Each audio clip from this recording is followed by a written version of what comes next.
Welcome back, kembali lagi di podcast Wantai Sayang by Genbi Malang episode keempat dalam series Kepoin Genbi series ketiga. Halo, selamat pagi, siang, sore, dan malam untuk para pendengar setia podcast Wantai Sayang by Generasi Baru Indonesia Malang. Hari ini kita bakalan ngobrolin topik yang deket banget sama mahasiswa yang relatable banget ya. Nah, apalagi kalau bukan topik terkait dengan time management atau manajemen waktu. Nah, teman-teman para pendengar setia podcast Wantai Sayang pasti udah nggak asing lagi ya dengan kata manajemen waktu. Gimana sih cara kita sebagai mahasiswa untuk manajemen waktu kita supaya waktu kita ini menjadi waktu yang produktif gitu ya. Kadang kan teman-teman juga bingung ya gimana sih caranya seorang bisa ngelakuin beberapa hal dalam sekaligus atau gimana sih caranya seseorang ini bisa menjadi produktif. Kita bakalan bahas di podcast hari ini. Oke, perkenalkan nama aku Cahyarani Adi Hanifa, bisa dipanggil Caye, selaku penerima beasiswa Bank Indonesia. Dan hari ini kita bakalan kedatangan narasumber yang luar biasa, teman-teman. Ketua Korkom Genbi Malang nih ya, siapa lagi kalau bukan Mbak Elo. Mungkin kita sapa-sapa dulu kali ya dari Mbak Eloknya. Halo, Mbak Elo. Halo Cahye, apa kabar nih? Oke, halo Mbak Elok. Baik kabarnya. Mbak Elok gimana kabarnya? Alhamdulillah baik dan berusaha baik. Lagi cukup puyeng nih Oke, di tempat berusaha tugas baik ya. akhir. Oke, mungkin Mbak Elo bisa ini kali ya Mbak ya, interaksi dulu nih dengan teman-teman pendengar nih ya, pendengar podcast kita. Bisa perkenalan dulu nih Mbak Elo. Oke, terima kasih Cahye waktunya. Assalamualaikum warahmatullahi wabarakatuh. Salam, selamat pagi, siang, sore, malam, pendengar setia podcast Wantai Sayang. Tak kenal maka tak sayang, kalau sudah sayang jangan ditinggal. Perkenalkan, aku El Azimatu Zahro, bisa dipanggil apa aja, asal jangan dipanggil sayang. Aku kebetulan jadi penerima beasiswa Bank Indonesia yang ada di KPW Malang. Aku semester 7 dan aku berasal dari Universitas Nurul Jati. Aku asli Jember tapi kuliah di Probolinggo dan ikut Genbi Malang. Wah, Nah, mungkin cukup di situ di. traveling ya, traveling Jawa Timur ya Mbak Elok ya. Iya, iya benar. Oke nih Mbak, ngomong-ngomong soal Mbak Elok kan udah menjadi ketua Korkom dari Genbi Malang nih ya. Pasti kesibukannya banyak banget, apalagi ditambah saat ini udah memasuki mahasiswa semester akhir juga. Pasti kesibukannya luar biasa padat gitu ya Mbak ya. Mungkin bernafas saja, alhamdulillah gitu ya Mbak ya. Nah, hari ini kita bakalan bahas sesuatu yang relate sama mahasiswa. Seantero dunia ini mahasiswa ini pada relate dengan topik hari ini. Tentang manajemen waktu. Gimana sih caranya kita sebagai mahasiswa atau sebagai makhluk sosial juga untuk memanajemen waktu kita supaya kita juga menjadi manfaat nih untuk diri kita sendiri maupun untuk orang lain. Nah, mungkin Mbak Elo bisa sharing-sharing juga ya nanti kira-kira seberapa penting sih manajemen waktu bagi Mbak Elok sendiri.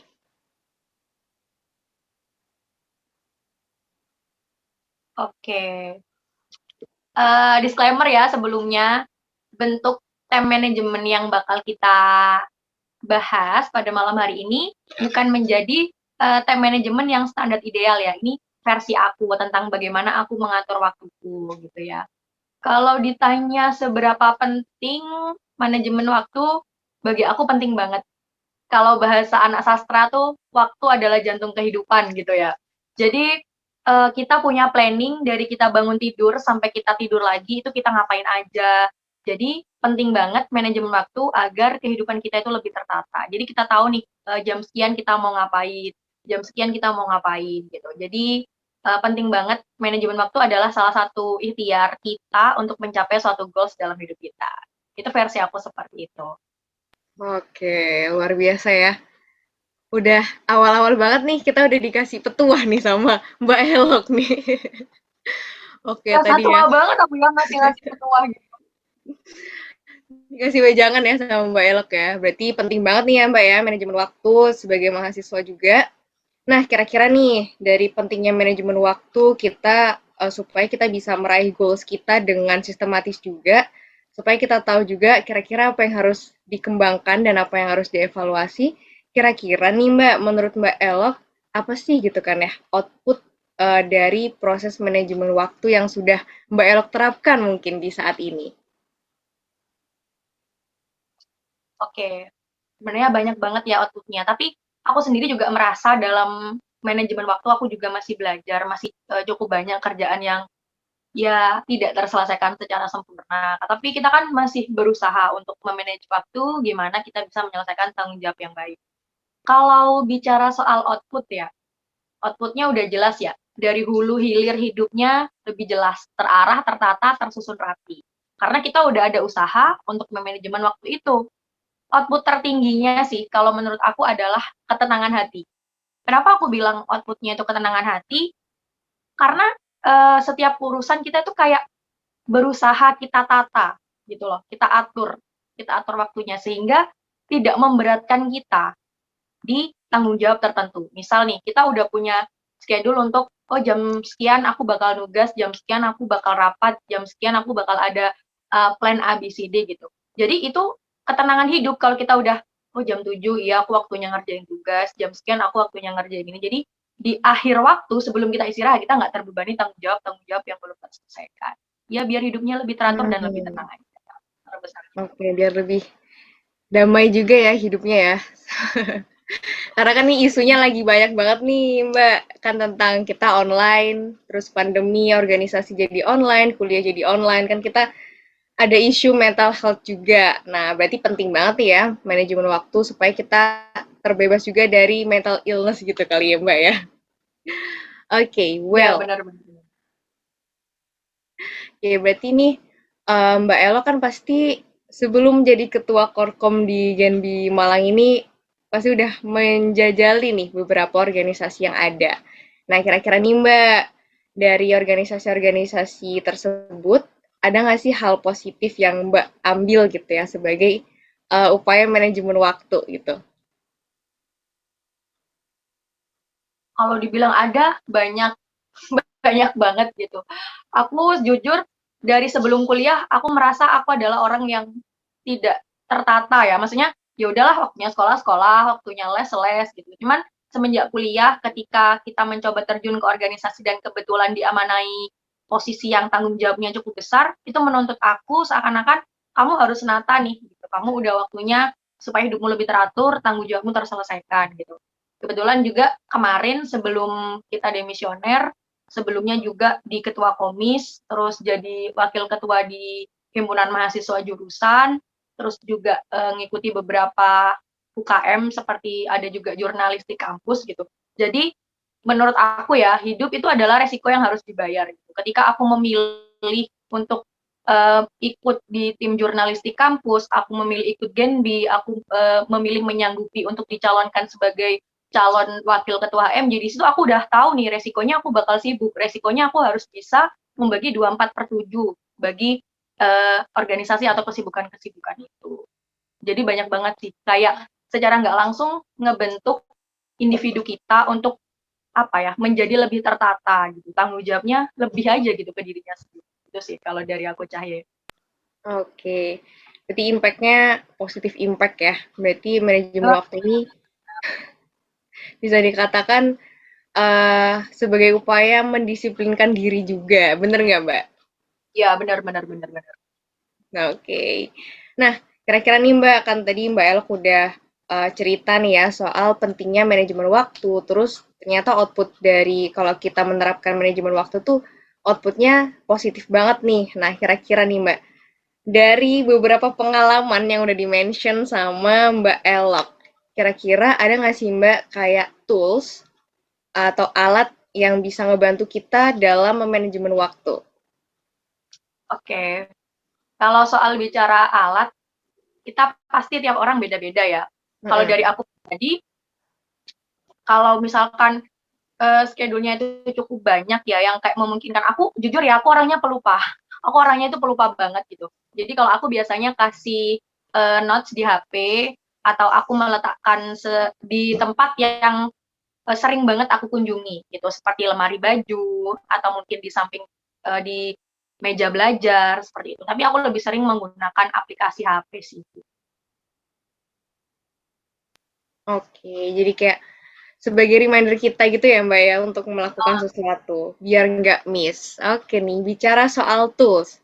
Ini kan kita online nih ya Mbak ya. Tadi kan Mbak Elok sempet apa ya namanya nyinggung juga terkait dengan tools yang ada di handphone. Nah, kira-kira itu berupa Google Calendar kah atau Notes by phone aja gitu Mbak? aku notes by phone aja. Kadang kalau Hmm, sampai jamnya berdempetan, aku set alarm. Iya, aku set alarm. Jam segini aku harus kuliah matkul ini gitu. Jam segini aku harus rapat, jam segini aku harus ini. Biasanya aku alarm. Sampai aku oke. alarm. Biar ini ya, biar kita ke remind sama kita ke Ya, notice gitu kalau ada, ih harus ini yep. nih gitu. Oke, well, seru banget ya Mbak ya bicara tentang manajemen waktu. Kadang kita juga bingung nih ya Mbak ya, bedain antara hal-hal yang perlu kita lakuin sekarang sama hal-hal yang perlu kita lakuin nanti aja dulu nih masih bisa. Istilahnya prioritas. Nah, di manajemen waktu, kalau yang aku tahu juga kita harus belajar juga terkait dengan prioritas nih Mbak. Kira-kira menurut Mbak Elok, gimana sih cara Mbak Elok buat ngeprioritasin hal-hal yang menurut Mbak Elok harus dikerjakan dulu nih dalam manajemen waktu? Oke. Pertanyaan yang cukup ini ya, Kompleks ya Mbak ya? mengatur skala prioritas. Kalau menurut aku paling gampangnya adalah kita lihat deadline ya. Deadline yang paling mepet gitu. Cuman terlepas dari itu, kalau aku pribadi, aku lebih sering ngobrol ke diriku sendiri. Kayak lebih mengenal kita gitu kan. Setiap orang tuh kadang ada yang kalau mepet deadline itu mikirnya cepet. Ada orang yang harus ngerjain jauh-jauh deadline gitu. Ada juga orang yang udahlah tidak terlalu cukup abai dengan kewajiban gitu. Kita nggak bisa mendikte mereka harus menjadi sama seperti kita gitu. Kalau aku sih lebih mengenali diriku sendiri, aku nih tipe orang yang seperti apa gitu. Kalau untuk mengenal skala prioritas, aku lebih ke lihat deadline dan aku melihat kepentingan diriku di situ. Maksudnya, misalkan aku di Genbi, sorry to say, aku misalkan mimpin rapat gitu. Kalau misalkan aku nunda-nunda rapat itu, yang aku korbankan berapa orang gitu. Sementara kalau misalkan di rapat itu nggak ada aku, kan otomatis rapat itu nggak akan berjalan gitu. Terus misalkan aku ada rapat HMJ dengan posisi aku anggota misalkan. Kalau misalkan aku nggak datang di rapat itu, kan rapatnya nggak mungkin batal tanpa ada aku gitu. Jadi aku lebih kayak memilih di mana tempat aku lebih urgensitasnya lebih tinggi gitu. Kalau istilahnya anak TikTok sekarang tuh cari tempat di mana kamu dihargai gitu. Aduh, langsung pakai bahasa TikTok nih ya. Gaul banget nih Ketua Korkom Genbi Malang nih. Oke, berarti kita harus tahu kalau misalnya kita mau tahu prioritas dalam manajemen waktu, kita harus tahu juga urgensinya ya dalam setiap kegiatan. Oke, lanjut nih Mbak. Kira-kira dari Mbak Elok yang udah eh tertata nih ya, udah mencoba untuk menata waktunya, time managementnya. Gimana sih tips dan trik manajemen waktu yang tepat ala Mbak Elok?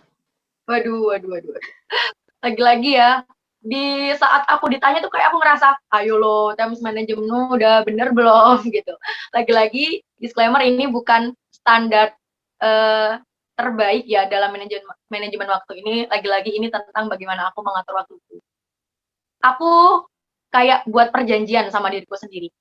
Jadi kalau menurut aku tips and trick kayak kita bikin tools di HP, kita set alarm itu cuman sekadar teori ya. Cuman kayak menurut aku lebih ke perjanjian sama diri sendiri, lebih kayak berkomitmen sama diri sendiri gitu sih. Misal nih, aku kayak udah janji sama diriku sendiri, di jadwal jam 8 aku harus ngerjain tugas, di mana deadline-nya itu jam 12, misalkan gitu. Ketika aku menunda pekerjaan itu, aku harus siap nih sepakat sama resiko yang akan aku tanggung, yaitu aku bakal keburu-buru, kemungkinan tugas itu terlambat dikumpulkan, kemungkinan aku tidak bisa mengerjakan itu. Jadi ketika kita udah berkomitmen sama diri sendiri, kita harus juga sepakat sama perjanjian resiko itu. Jadi tips and triknya menurut aku kembali ke diri sendiri, bagaimana kamu mengatur waktu, bagaimana kamu menyepakati jadwal itu dengan dirimu, dan bagaimana bentuk tanggung jawabmu mempertanggungjawabkan ketika kamu teledor atau ketika kamu melanggar peraturan yang kamu buat sendiri. Gitu kalau dari aku, Cahye. Wah, keren banget nih Mbak. Ini kayaknya udah khatam banget nih ya Mbak Elok ya dalam manajemen waktu. Bener banget sih, aku setuju. Kalau misalnya kita harus dealing with myself juga, supaya apa yang udah kita rencanain itu terrealisasi gitu ya Mbak ya, nggak cuma rencana gitu kan. Oke, Benar-benar. oke. Nah, tadi kan kita udah bahas nih ya teman-teman ya, dari seberapa pentingnya manajemen waktu, terus habis itu tools apa aja yang biasanya Mbak Elok gunakan, dan juga sampai tips and trik dari Mbak Elok ini sendiri dalam manajemen waktunya. Nah, kira-kira nih Mbak, sebagai yang sudah pernah manajemen waktu, ada nggak sih alasan gitu ya, kenapa mahasiswa ini harus banget nih memanajemen waktu sedari dini? Sejak maba mungkin ya, kita harus memanajemen waktu kita sendiri. Kenapa tuh Mbak biasanya? Oke, sebenarnya kalau bicara soal mahasiswa, nggak harus pas jadi mahasiswa ya kita manajemen waktu. Kita hidup atau misalkan kita udah jadi ibu rumah tangga pun, kita jadi manusia pun sebenarnya udah manajemen waktu tanpa kita sadari. Cuman bedanya nggak terjadwal gitu. Kayak contohnya orang tua kita pagi, beliau tahajud, masak nasi dan segala macam itu kan udah jadi daily activity gitu ya. Tanpa mereka sadari itu udah time manajemen mereka sudah bagus. Nggak terjadwal harus ditulis seperti kita karena memang itu sebuah kebutuhan gitu. Kalau kata Najwa Shihab, menjadi mahasiswa adalah privilege yang luar biasa, seperti itu ya. Jadi, kayak udah jadi keharusan gitu ya, kita udah jadi mahasiswa. Secara nggak langsung kita tertuntut untuk dewasa, kita tertuntut untuk bisa mengatur diri, kita harus bisa menentukan skala prioritas, kita harus bisa menentukan bagaimana diri kita berjalan sebagai seorang mahasiswa gitu. Jadi menurut aku penting banget dan harus banget mahasiswa itu punya time management. Soalnya apa ya? Kalau jadi mahasiswa tuh biasanya kan perannya nggak satu peran kan, mereka nggak cuma belajar doang kan, kadang mereka juga ikut organisasi, kadang mereka juga kerja, di samping itu tuntutan usia juga menuntut mereka harus bisa ngatur gimana mereka hidup, seperti itu. Jadi hidupnya biar teratur, tertata, dan tersusun rapi, begitu Cahye. Oke, dan damai ya. Aman Iya, sentosa ya, gitu balik lagi ke hidupnya ya. kedamaian sih sebenarnya ya. Iya, bener. Iya, bener banget. Oke nih Mbak, karena tadi kita udah berbincang-bincang ya. Nih jadi nambah insight juga ya buat kita ya teman-teman pendengar setia podcast Genbi Malang. Kita udah nambah ilmu baru nih tentang time management langsung dari narasumber yang hebat banget gitu ya di top manajemen dari Genbi Malang. Oke, karena tadi kita udah bahas tentang manajemen waktu, kita bisa konklusiin atau kita bisa narik kesimpulan bahwasanya mahasiswa ini harus memiliki manajemen waktu supaya kita lebih tertata dalam mencapai goals kita masing-masing. Oke, Mbak Elok, itu saja sih Mbak yang bakalan kita obrolin ya nih. Kita udah sampai di penghujung podcast kita hari ini. Mungkin Mbak Elok ada yang mau disampaikan? Oke, kalau dari aku pribadi sebenarnya time management itu ngaruh banget ya sama hidup kita. Terlebih tadi yang Cahaya sebutin mental health gitu ya. Jadi kadang kita nggak sadar salah satu stressing diri, salah satu bentuk kegagalan manajemen waktu itu impact-nya tuh ke kesehatan gitu. Manajemen waktu kan nggak cuman kayak kita bagi kerjaan aja kan, kayak kita bagi gimana waktu makan, waktu istirahat gitu. Kadang disadari atau tidak, kita kurang sayang sama diri sendiri gitu. Jadi adanya manajemen waktu, adanya bentuk pengaturan waktu yang baik, salah satunya impact positifnya ya ke kita, biar kita jadi memiliki pola hidup lebih sehat, kita memiliki mental lebih sehat, dan kembali lagi ke ketenangan hati itu tadi, karena setiap kerjaan, setiap tanggung jawab, setiap aktivitas dari hidup kita itu kita coba untuk menatanya dengan baik, seperti itu. Oke, luar biasa banget dah. Tepuk tangan dong. Tepuk tangan Oke, online, tepuk tangan online. oke, itu tadi udah ada closing manis gitu ya dari Mbak Elok sebagai penutup podcast kita hari ini tentang manajemen waktu. Manis banget ya penutupnya ya. Nih, untuk menambah biar makin manis, aku mau kasih pantun dikit deh. Berang-berang makan selasih, sekian dan terima kasih. Sampai jumpa di Suantai Sayang Podcast selanjutnya ya. Kita jargon dulu, Mbak. Oke, jargon dulu yuk. Oke, langsung aja kita jargon. Genbi Malang, Suantai Sayang. Oh Oh iya, iya, Sam.